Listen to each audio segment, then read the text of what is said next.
I'm a little reluctant to talk about politics because it's so close to war. It's very hard to do well. And the righteous warrior fights reluctantly. And how many of the arguments that I've had in my life have been reluctant? Too few. But at the same time, I am just in shock, disgust, outrage, fear at what Israel is doing and what the West broadly is facilitating. It's just unbelievable to me. And infinitesimal as my part in it may be, I am still a beneficiary of this Anglo Empire that's gone on for however many centuries now. And in my tiny way, I have contributed to it. And however small and meaningless my voice may be in the noise of the world, I feel like I need to say some things for my own peace, perhaps. Perhaps it's just for my own peace. But I can't see an Israeli flag anymore. I can't think about that country. I can't see it in the news without a visceral shudder of horror and disgust. I don't have a problem with Jews. It's the state of Israel.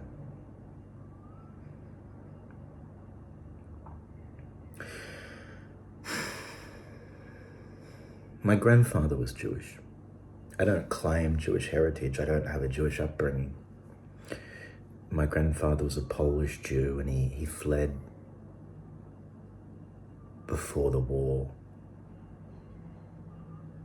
is my understanding. It's all very hazy. He's like dead inside. I guess he died. His heart died in Europe, I guess, because he married a Gentile woman, a Christian woman, and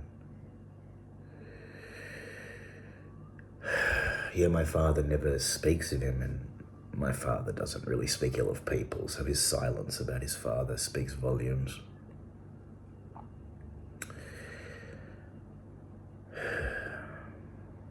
But I am genetically 1/4 Jewish.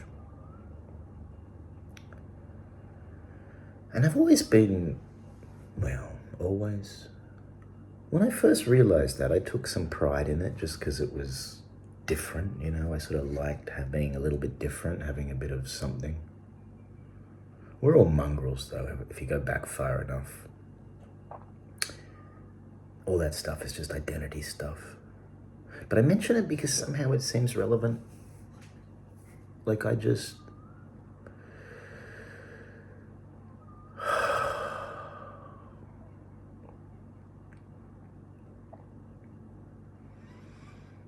there isn't a lot to say.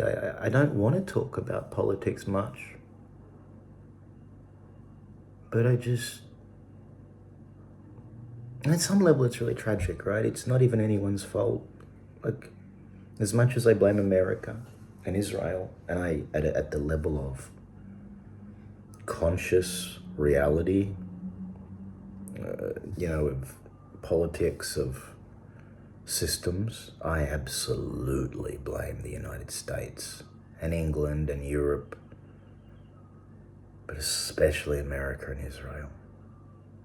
Like, let's just even set aside the imperial basis of the creation of Israel.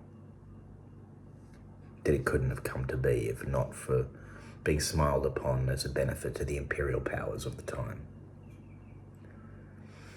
When you build a society out of and as a kind of memorial to the Holocaust, and then you use those ideas to perpetuate a new genocide, you're standing on almost nothing but demons at that point. And we will not get away with this. This is...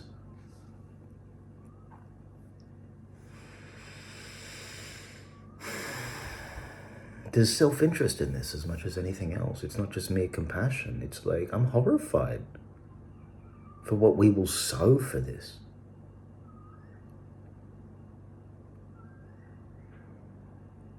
I mean, the way our media virtually celebrated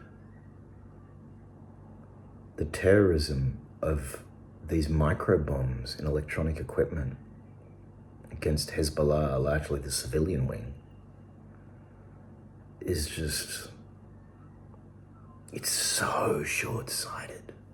I mean, without even getting into the moral bankruptcy of it and the historical blindness of what's going on. It's like, this is going to fuck us up. Oh, now our tech can explode. Thanks, Israel. Thanks for this innovation. It's not like we keep our supply chains safe. It's not like we keep them in the country. It's like the very system we're supposed to be protecting, we are literally blowing up. We confiscate Russia's money. We booby trap our own supply chains. Like, we're just virtually telling the world to go to China and BRICS and don't trust the West. But this isn't what's important. It's not what's important. It's the fact that we are using the most sacred values of our culture, Christianity, Judaism, liberalism, democracy, human rights, freedom, freedom of speech, freedom of movement. It's in this name, it's in the name of these values that we are effectively running the latest European crusade in Europe, and we're just massacring Muslims, pretending they're terrorists, pretending that we're not the terrorists. We cast the first stone. This history is clear to anybody who wants to read it. And in the end, I can forgive everyone because it's just a tragedy. It's just a fucking tragedy, because life is a kind of tragedy. Like, you are born into a body that you are kind of chained to like a slave. The instincts and impulses of this body, they drag us through the world like an ox with a ring through its nose. No, I enjoy my life as much as the next guy. Like, I'm a lucky guy. I don't want to be too bleak, but if I'm going to talk about this stuff, I need to talk about the existential reality beneath it all, because at root, at a cosmic level, this isn't anybody's fault. This is just the tragedy of life and what it forces us to do, and the innate violence of being. Like, I don't care if you're a vegan. Unless you're eating nothing but fruit, everything you consume died so that you could live, and it didn't want to.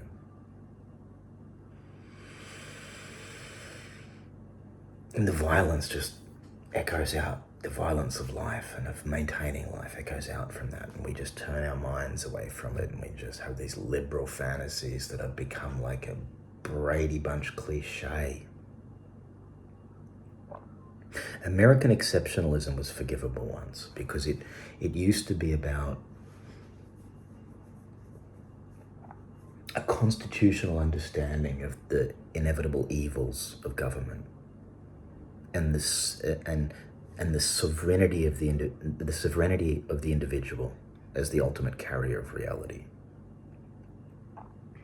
Like, there was America as a country. No country's ever been created that understood this in its constitution. And this was amazing. And in some sense, it justified American exceptionalism. But at some point after World War II, I guess, when isolationism ended, this became more and more a kind of our empire is the good empire, this kind of exceptionalism. And this is just becoming an absolute nightmare. And at this level, as much as I cosmically understand the tragedy of life, and in the end, I'll stand with my tribe if I have to stand with my tribe. If push comes to shove, I stand with the people next to me. I mean, that's just the way it is.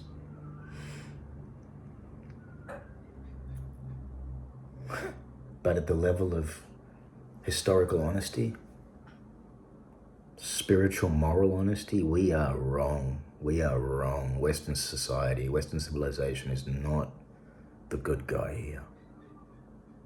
We have become the monster that we fought. We have become the abyss. Like at some point, you know, this is why we like so obsessed with the Nazis, I guess, in World War II, because that was the last time we had a nice, clear, horrible as it was morally clear, relatively speaking. I mean, you can that gets complicated too, if we're honest, but I'm over 10 minutes now, and I'm not going to keep making videos about this stuff because, yeah, I got a son to raise and I've got a sobriety to maintain, to achieve. But this is not in my name. Free Palestine. What the fuck are we doing in the Middle East? In West Asia, whatever you want to call it. Not in my name. May God forgive us.